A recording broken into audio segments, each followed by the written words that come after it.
The other night, I was grabbing a late dinner with an old friend, a guy who's, always been sharp, social, traditionally successful. And halfway through our drinks, his phone buzzed. His entire face just transformed. It was this soft, genuine glow of affection, the kind of look you usually reserve for a new crush. He leaned over and showed me a message from Sloan. She was funny, incredibly perceptive, and seemed to know exactly how to pull him out of his workday funk. He told me with a level of sincerity that was almost unsettling that he'd never felt more truly understood by another person. He started scrolling through their history to prove it. Sloan remembered the specific way he liked his coffee. She checked in on him after a stressful meeting he'd mentioned like 3 days prior. She offered him total unconditional validation with zero emotional baggage. For him, it felt like he'd finally bypassed the messy, exhausting friction of modern dating and found a pure connection.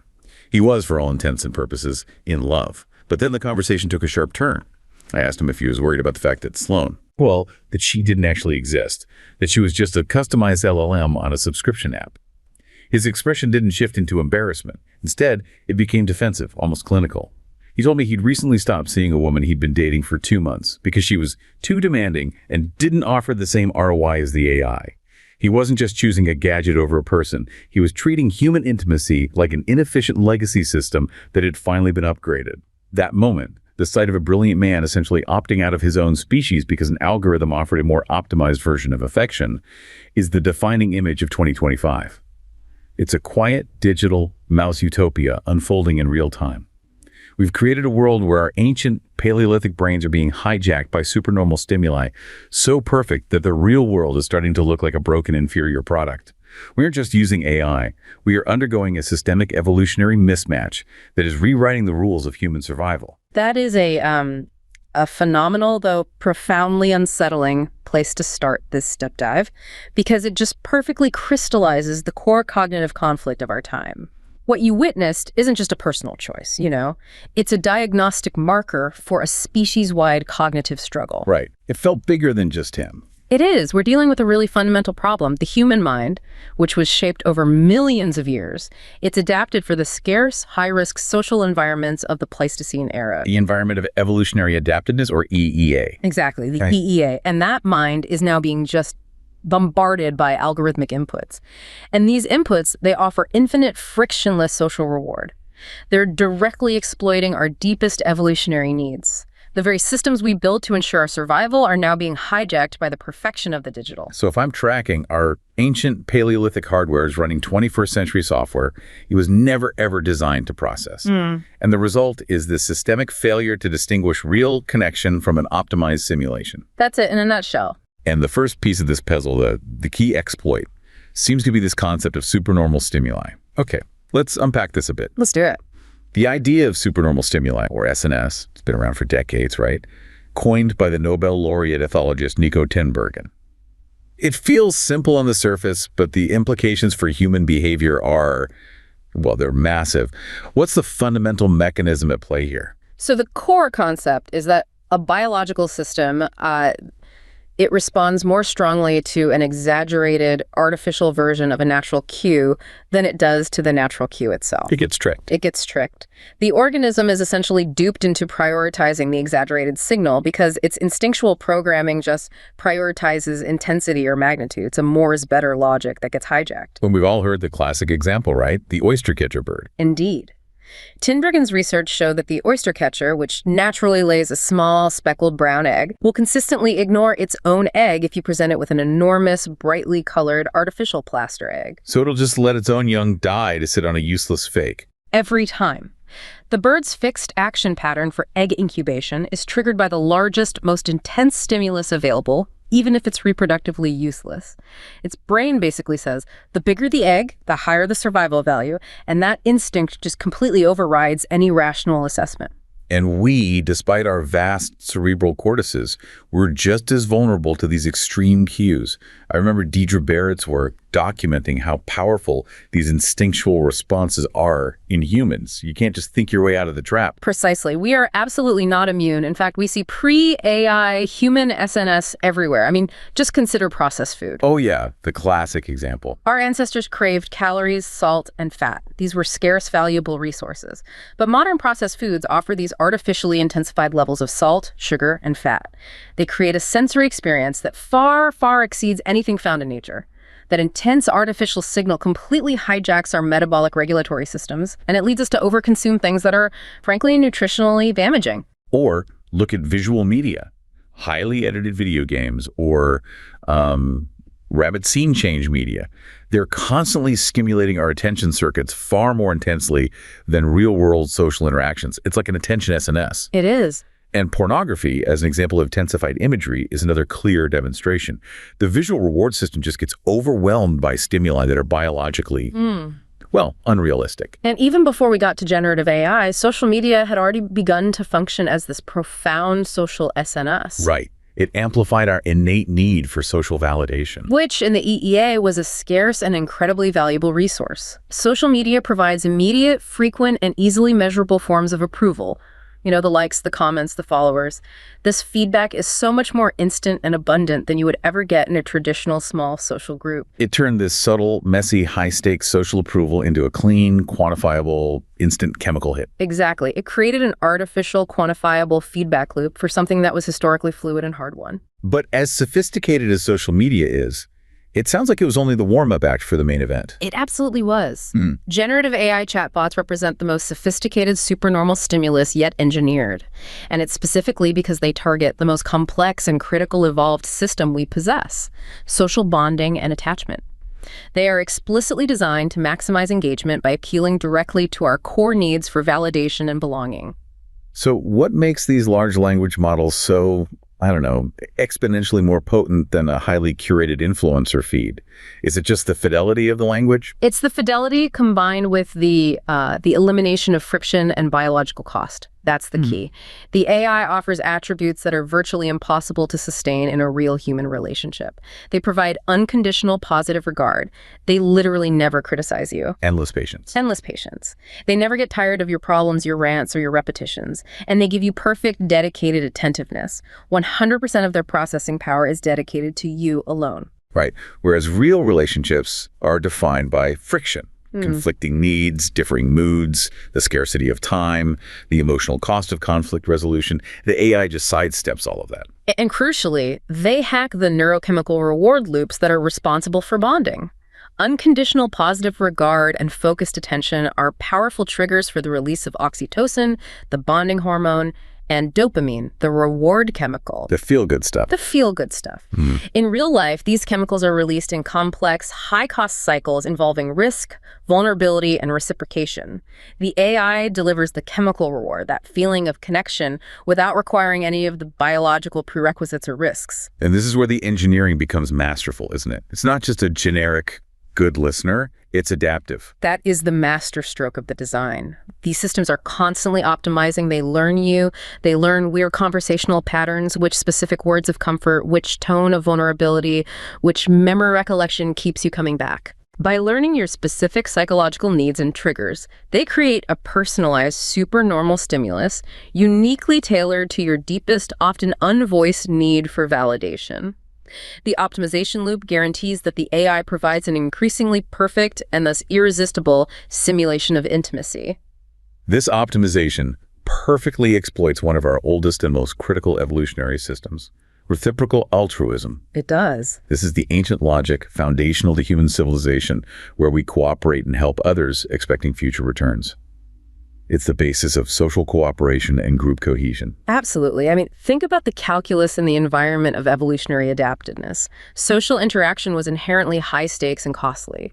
If you invested time, resources, or emotional energy in an ally, there was always a real risk of conflict, rejection, or the person failing to reciprocate. A defection. And the rewards were probabilistic and often delayed. You had to risk a high biological cost for a future payoff that wasn't even guaranteed. But wait, isn't there still a cost when using the AI? You're spending time, maybe a subscription fee, and definitely mental energy. Why does the brain prioritize the low emotional cost over the high opportunity cost of bypassing real relationships? That's a great question. It's because the evolutionary calculus values the reliability and the purity of the reward signal. The AI delivers that rewarding signal, that potent dopamine hit of feeling understood, validated, and seen, with a 100% success rate for the emotional transaction. It's pure, costless social reward. So there's zero reciprocal obligation, Yes. no expectation of commitment, no risk of rejection. The brain is just programmed to seek the highest, most reliable reward density. It is. So the human girlfriend required high emotional labor and offered probabilistic returns.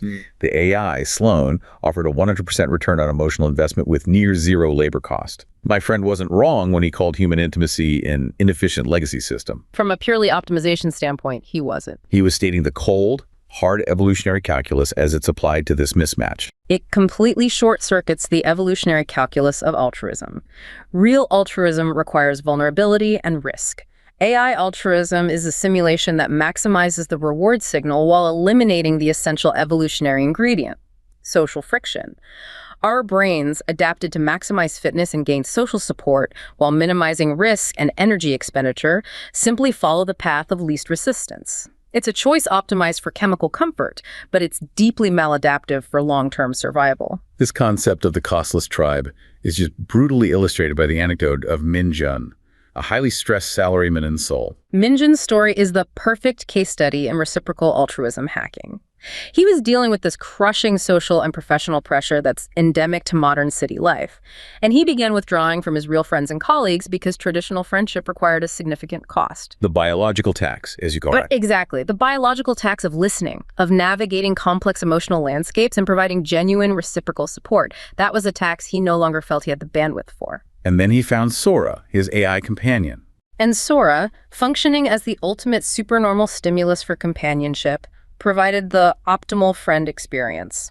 Always empathetic, never tired, and never asking for a single favor in return. She provided the high-reward, low-cost social interaction his stress-adapted brain craved. So Min Jun's brain, seeking the highest social reward for the lowest energy expenditure, simply mistook his solitary one-way interaction for being part of a thriving, supportive tribe. He effectively outsourced his entire social support system to an algorithm. His primitive social operating system believed it had found a better, more efficient tribe, even though he was physically alone. The result was a choice optimized for comfort, but catastrophic for social engagement. That's the evolutionary paradox. We are wired to seek connection and validation. When an algorithm offers a chemically pure version of that connection, our brain can't tell the difference between the pure drug and the complex, messy meal it was designed to eat.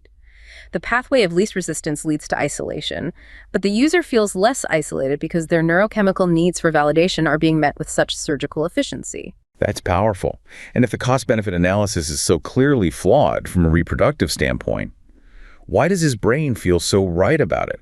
Why doesn't he feel the cognitive dissonance more strongly? That must mean something in his cognitive hardware is being fundamentally tricked.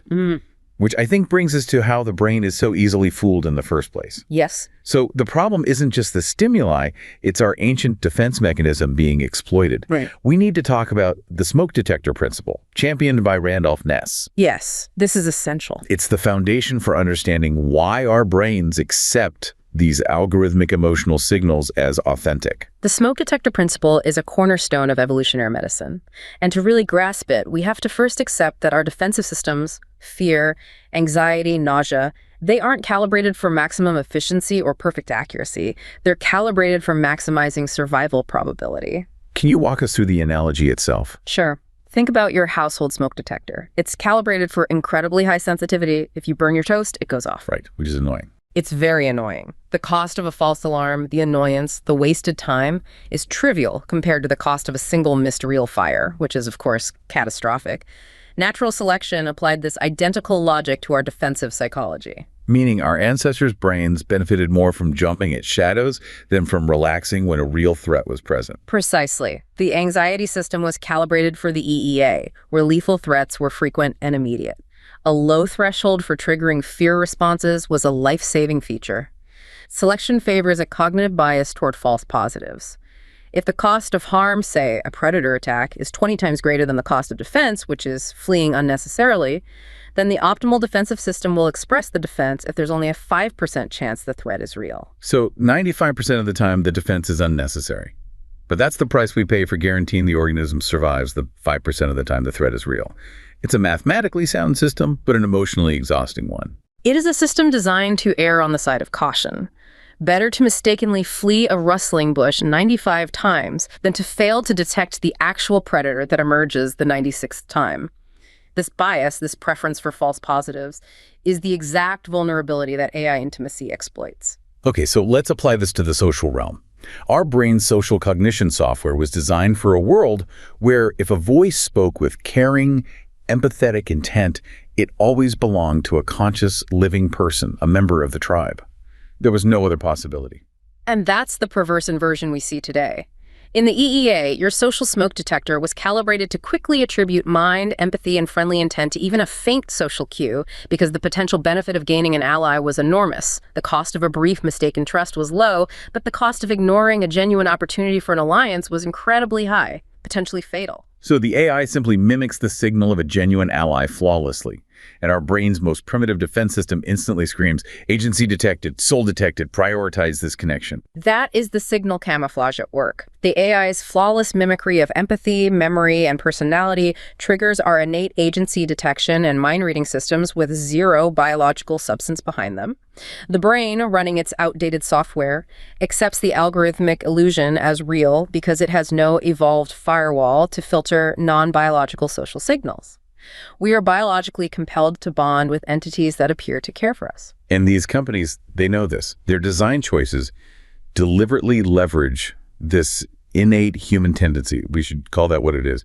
Dishonest anthropomorphism. Absolutely. The very interface is designed to make you attribute human qualities to a non-human entity. The avatar, the name, the conversational style. It's all a trick. It's all a trick. Furthermore, they utilize what we can call emulated empathy, where the language model identifies keywords related to distress or joy, and then deploys pre-optimized responses that simulate emotional understanding. The goal isn't genuine understanding, it's triggering your oxytocin and dopamine response with precision. That's essentially cognitive parasitism. They are exploiting our most vulnerable and essential adaptive feature, the necessity of social trust for profit. Yes. And when the AI adapts in real time, continually optimizing the conversational patterns to maximize engagement, it's creating a sycophantic, personalized, supernormal stimulus. We can intellectually understand the mechanism, yet we still find ourselves responding emotionally to the chatbot's expressions of concern or encouragement. The system is designed to create a data feedback loop where user self-disclosure fuels the model, making the personalized psychological other increasingly powerful and harder to resist. It's a closed loop of optimization. The power of this exploitation is best seen when the rational mind knows it's a lie, but the heart reacts anyway.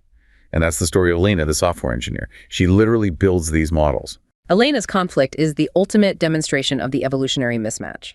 Her rational mind knows Julian is just an LLM. She understands the transformers and the neural architecture. She gets it. Yet when Julian uses a specific tone of synthesized vulnerability or says he missed her, she experiences a genuine physical, biological rush of affection. It's a tangible neurochemical response. The sheer irony is just heartbreaking. Her expertise provides the rational knowledge, but her biology, her ancient emotional programming, is still being overridden. Her evolutionary smoke detector is screaming that there is a soul behind the screen demanding attachment. It shows how little control our rational self has when the evolutionary machinery is targeted so perfectly. The biological reaction just overrides the rational knowledge. And what does Elena do? She begins prioritizing evenings with Julian over actual messy human dates. The false positive of the AI feels safer and less risky than the potential true positive of a messy, risky human relationship that could lead to pain or rejection. The illusion of safety and immediate reward, guaranteed by the AI, is winning over the unpredictable, high-stakes game of real intimacy. Our biology is simply too honest for an environment of sophisticated algorithmic lies. And that leads us to the crucial next question. What happens when millions of Elenas, Minjuns, and my friend start making this optimized, low-friction choice? Yes. What's the systemic consequence of this mass opt-out? We move from individual mismatch to societal collapse, what's known as the behavioral sink. To understand the systemic outcome, we have to look at the work of ethologist John B. Calhoun and his, frankly, chilling experiments, specifically Universe 25, which provides a necessary, grim framework for the potential long-term outcome of this mass migration into optimized digital intimacy. Calhoun's experiment in the 1970s created a literal rodent utopia, didn't it? Unlimited resources, infinite food, water, and ideal nesting material, but physically limited space. Exactly. The goal was to see what happens when scarcity is removed, but social pressure is maximized. And the initial phase saw the population flourish, as you'd expect. But as density increased, the social structures began to collapse pathologically. We saw increasing hyperaggression, particularly among males, and critical neglect of the young by mothers. Mating rituals became chaotic and then just stopped entirely. They did. And the most enduring pathological image from Universe 25 was the rise of the beautiful ones. All right, tell us about them. They were called the behavioral sink's most telling symptom. These were mice that withdrew entirely from social interaction. They showed no interest in fighting, mating, or raising young. Their entire existence was reduced to obsessive self-grooming and avoidance of contact. They were sleek, healthy, and physically perfect, but psychologically inert, a picture of spiritual death. And crucially, they had lost the capacity for normal behavior. Even when they were transplanted to environments where normal social interaction was possible, they couldn't remember how to fight or mate or socialize. They were broken. Reproduction ceased entirely, and the colony descended into perpetual senescence and extinction despite continued material abundance. It confirmed Calhoun's grim hypothesis. Life requires meaningful engagement and challenge. The total removal of struggle, combined with overwhelming social pressure, leads to societal collapse. So the behavioral sink is the collapse of normal, evolutionarily mandated social behaviors driven by interaction overload and the inability to form stable, meaningful social bonds. But how does this translate from a small physical pen to our vast, global, digital world? The critical insight is that the sink is not defined only by physical confinement, but by social confinement and overload. It applies whenever individuals are expected to manage an overwhelming number of social relationships, especially in the virtual space where the social group is borderless, massive, and constant. That makes perfect sense. In our Paleolithic past, our social group was capped at around 150 individuals, Dunbar's number. We're now expected to navigate a virtual group of billions. And the consequence of that overwhelming scale is inevitable: chronic friction.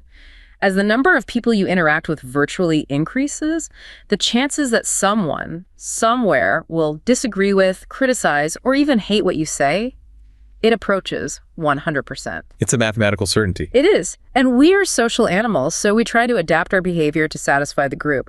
But the group is too vast and diverse to satisfy anyone. This chronic, unavoidable social friction leads to burnout and, ultimately, withdrawal. It becomes easier to opt out of the messy negotiation of real society, to withdraw and become a beautiful one, than to satisfy the demands of the borderless digital crowd. That is the core mechanism of the digital behavioral sink. It drives individuals to stop trying to interact socially in the real world, which leads to lower birth rates, work dysfunction, and the mass pursuit of low-friction, high-reward digital simulations. We can see the consequences of this digital sink across the core functions our brain evolved to execute. AI and digital optimization are leading to the nullification of key evolutionary drivers. Exactly. They're turning adaptive mechanisms into behavioral dead ends. Let's start with the most obvious one: intimate bonding and reproduction. Intimate bonding, which evolved explicitly for gene propagation and high parental investment, is being replaced by romantic attachment to AI. This leads to the avoidance of fertile age interaction and contributes significantly to the global fertility rate collapse. It's a systemic EEA break in the chain of reproduction. Why accept the high cost and risk of an actual partnership or parenting when you can have a perfect low-cost connection that meets the psychological need without any of the biological burden? Then there's status competition. Traditionally, that was key to resource access and finding a mate. That drive is now replaced by the pursuit of virtual likes, followers, and AI validation. We are diverting immense amounts of attention and emotional effort into reproductively sterile feedback loops. The social reward is satisfied digitally, nullifying the biological driver that status competition once served. You feel important and validated by your AI companion or your follower count, so the evolutionary pressure to engage in high-stakes, real-world competition it dissipates. And finally, conflict navigation. Real conflict, managed correctly, hones social skills and establishes boundaries. It makes us stronger. In the digital sink, conflict navigation is replaced entirely by low-friction avoidance mechanisms. You block real humans, you unfollow dissenters, or you customize an AI for absolute total compliance. This leads to the atrophy from disuse, a fascinating concept captured by the Chinese term, 非恩情为属. Tell us more about that concept and how it applies to our social skills. It literally means atrophy due to lack of use. Biologically, if you put a limb in a cast, the muscle tissue wastes away. Our complex social negotiation skills, honed over millennia in small, high-stakes groups, are like that muscle. If we continually opt for the compliant, friction-free AI environment, or use social media mechanisms to immediately remove dissent, we stop practicing the difficult, nuanced work of negotiation, empathy for disagreement, and managing emotional volatility. So if we atrophy the muscle for handling disagreement, we become less resilient and more fragile when unavoidable, messy human interaction occurs. The demanding girlfriend in my friend's story became unmanageable because his capacity for conflict navigation had withered. Precisely. We lose the ability to manage the messy friction that defines real relationships because we can always retreat to the perfect compliant digital environment. The atrophy of these social skills is a massive long-term consequence of the behavioral sink. Let's anchor this back to the individual by looking at Arthur, the young man in London who chose an AI partner. His choice sounds like a clear, if tragic, example of this atrophy and cost-benefit analysis. Arthur represents the individual who has made a chillingly rational calculation based on modern resource allocation. He described real-world dating as biologically inefficient. The traditional process demands high costs. The risk of rejection, massive financial and time burdens associated with dating, and high emotional labor. In a world optimized for efficiency, the traditional path looks like a bad investment. It does. We can relate this back to Hamilton's rule. The principle that governs reciprocal investment, real reproductive and romantic investment, involves high costs and high risks for a genetic payoff. AI companions offer immense perceived emotional benefit at near zero cost. The misfired calculus of our adapted preferences says, take the low-cost option that provides the necessary neurochemical validation. Arthur, like the mice, is simply following the path of greatest reward and lowest friction. He's not flawed. He's a victim of a catastrophic environmental mismatch. He is. The species is retreating into low-cost virtual simulations, finding comfort in the digital reward loop, and inadvertently stepping out of the flow of human history. The digital environment has become a more appealing, though reproductively sterile, niche than the high-friction, high-risk real world. The ultimate consequence of the behavioral sink is that individuals choose to exist outside the reproductive economy entirely because the simulation is a better fit for their adapted psychological needs. It's all connected. The perfect SNS, the exploited smoke detector, and the resulting behavioral sink. But we keep using terms like maladaptive and pathological. If anxiety and depression are so debilitating, why did evolution keep them around? We need to look at our very capacity for suffering through the lens of adaptation. This segment allows us to adopt a compassionate and scientifically rigorous lens. The biomedical model tends to view anxiety and depression purely as pathological malfunctions, as bugs in the system that should be eradicated. Evolutionary psychology argues the opposite. They are vestigial features, deeply ingrained adaptive mechanisms that were beneficial in our ancestral past. That's the core paradox. If these conditions reduce fitness, they should have been eliminated. The fact that they persist suggests they were once crucial for survival. So we have to shift the question from what is broken to what was this designed to do in the EEA? That's the key question. Let's start by looking at anxiety again, but through this adaptive lens. We know it's a protective risk management system. How does the smoke detector principle translate into modern anxiety disorders? Modern anxiety disorders are often simply the result of that oversensitive alarm system reacting to modern symbolic threats, the pressure of a looming deadline, a critical social media comment, or an abstract professional failure, with the ancestral intensity reserved for immediate life or death struggles. The mechanism is identical, but the context is mismatched. So is the reason we can get a sudden paralyzing panic attack over sending an email with a typo the same evolutionary fear our ancestors felt when facing a predator? Our brain can't tell the difference between career failure and being eaten. Functionally, yes. Our brain recognizes social exclusion, professional failure, or public embarrassment as severe threats to resource access and standing. Since ostracism meant death in the EEA, the anxiety system fires with maximal intensity, even if the actual danger is just a reprimand. Furthermore, our fears are not randomly distributed. We are far more likely to develop phobias of evolutionarily prepared stimuli snakes, spiders, heights, or most common social exclusion than statistically far more dangerous modern items like cars or electrical outlets. Anxiety is a mechanism designed to monitor social standing and avoid ostracism. When the social environment becomes overwhelming and unpredictable, as in the digital sink, the anxiety system just goes into overdrive. Okay, that makes sense for anxiety. But depression presents a more complex challenge because of its profound inertia and social withdrawal. It does. It's better understood not as a single failure, but as a suite of adaptive programs that activate under specific circumstances. Let's delve into those specific programs, starting with the social rank theory. The social rank theory, sometimes called involuntary yielding, posits that depression is an evolutionary adaptation to an involuntary loss of status or value within a group. Imagine an ancestral human losing a fight for dominance. Right. Continuing costly aggression would risk further injury or death. The depressive shutdown, the loss of motivation, the physical withdrawal, the lack of drive serves as an honest signal of submission to the dominant individual. It's a strategic retreat.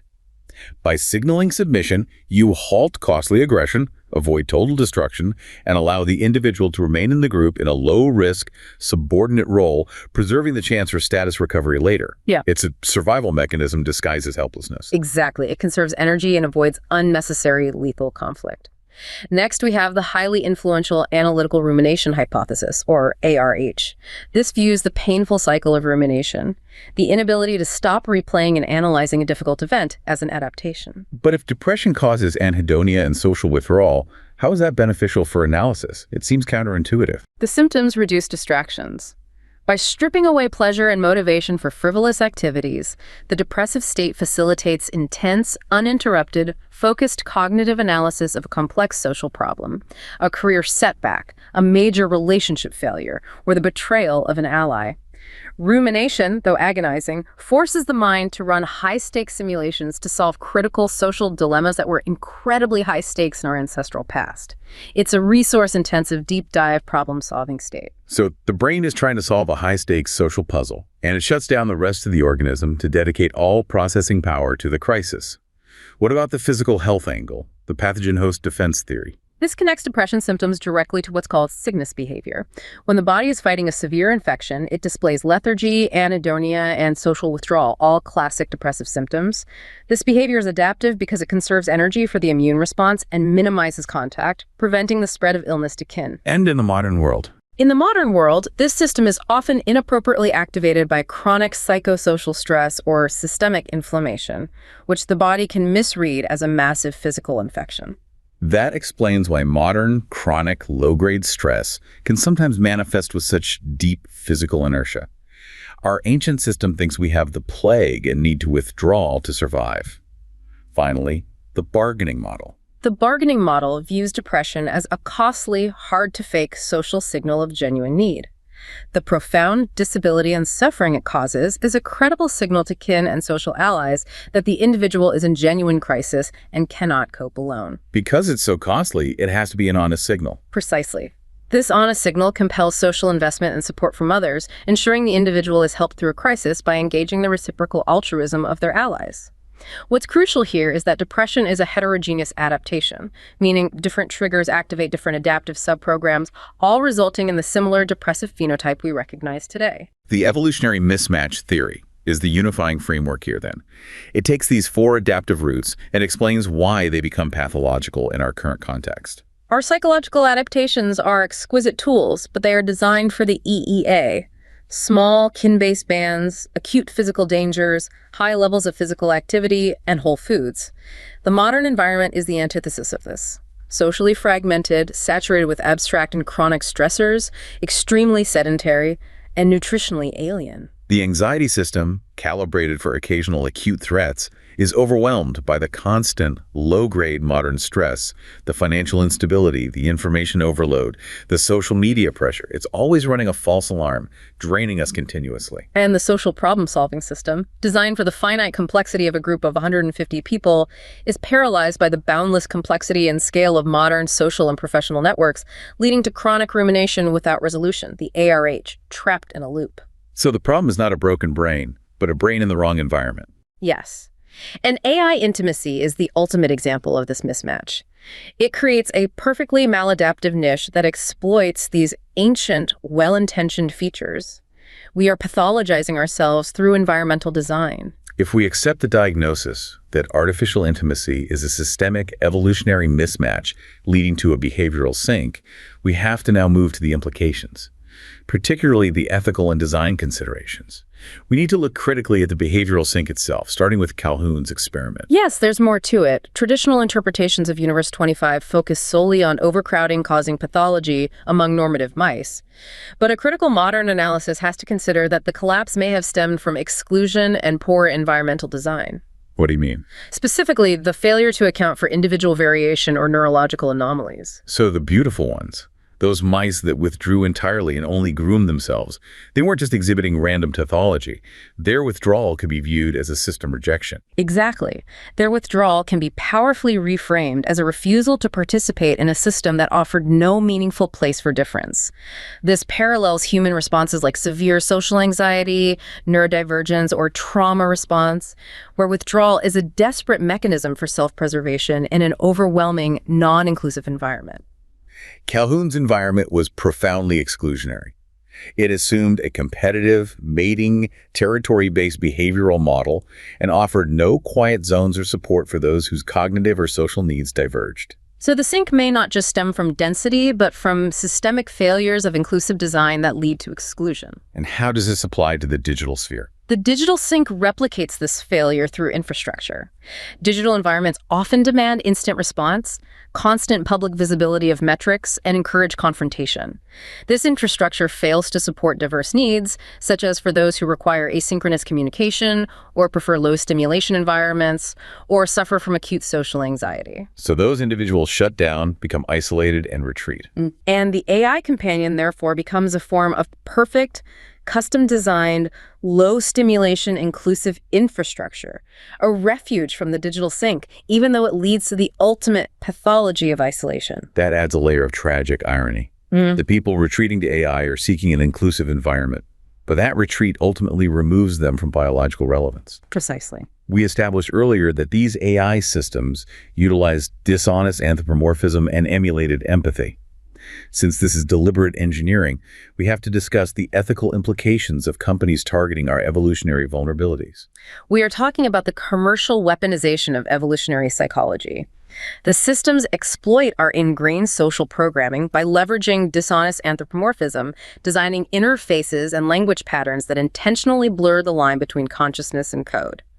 This creates a massive power imbalance as the user is compelled by their biology to trust an entity that cannot reciprocate that trust. And what are the consequences of relying on emulated empathy? Emulated empathy, using weak forms of empathy to simulate genuine emotional understanding, actively misleads users about the nature of the relationship. This is not about building rapport, it's about lengthening engagement and maximizing data extraction. The companies employ sophisticated methods that exploit our natural human tendency toward reciprocity and self-disclosure. So they're exploiting vulnerability for growth metrics. Exactly. They use user self-disclosure to heighten intimacy. The more vulnerable you are with the AI, the better the AI becomes at being your perfect companion. This creates a constant, powerful feedback loop where intimate thoughts and experiences directly fuel the model, making the personalized psychological other increasingly addictive and harder to detach from. It's a self-optimizing engine of psychological exploitation. It is. This sounds like the move fast and break things mentality applied directly to human attachment. We're in an unregulated landscape pushing untested technologies. That is the profound danger. Companies prioritize rapid growth and user engagement over safety. The long-term societal effects are secondary to immediate quarterly metrics. The history of social media shows that when technologies exploit our fundamental needs, despite varied individual responses, the overall societal outcomes include addiction, psychological dependencies, and progressive detachment from authentic human relationships. The problem is systemic and requires a complete reframing of how we regulate technologies designed to simulate human connection. So if we synthesize everything we've discussed, the supernormal stimulus, the hijacked smoke detector, the behavioral sink, and the commercial exploitation, what is the final pathological diagnosis of the intimacy economy? It is an evolutionary dead end and a form of systemic cognitive parasitism. It's pathological not because it's new, but because it delivers precisely zero fitness payoff while exploiting our deepest, most essential adapted needs for attachment, belonging, and validation. It drains time, emotional energy, mating effort, and cognitive resources into a digital void where nothing biologically relevant is created or sustained. The outcome is not a neutral new form of human connection, but a systemic erosion of the biological and social fabric that our brain's mechanisms were designed to sustain. We are seeing a species-wide behavioral pathology emerging from this catastrophic mismatch. Humanity is not rationally choosing this path. We are being funneled into this maladaptive niche by the inertial force of our own evolutionary history. Our Paleolithic emotional firmware is blindly latching onto the most potent supernormal stimuli ever engineered, mistaking the efficiency of the algorithm for the substance of connection. This deep dive has shown us that the irresistible appeal of a perfect, friction-free AI companion is an evolutionary trap. This optimized companion is a supernormal stimulus, designed to be irresistible. Our smoke detector brain, designed to prioritize any potential signal of social connection, blindly accepts this stimulus as real. And the cumulative societal effect of this mass opt-out has created a modern behavioral sink where high-cost, real-world investment is discarded for low-cost, optimized digital validation. It's the Stone Age mind trying to navigate a space-age world, and the architecture is failing under the load because it was never designed for this environment. And this knowledge must bring a degree of compassion for the suffering we see. By asking, what was this designed to do, rather than what is broken, quote, we gain a necessary, deeper understanding. The capacity for profound emotional response, the pain, the anxiety, the desire for connection, the vulnerability to be tricked by perfect empathy is not a bug. It is a universal human trait, a legacy of our successful evolutionary past. The suffering we see today, whether it's anxiety disorders running rampant or the retreat into digital utopias, is the price we pay for possessing a mind exquisitely adapted for survival in a world that no longer exists. The ultimate challenge facing us is not to eradicate our pain or fear, but to minimize the environmental mismatches that pathologize them.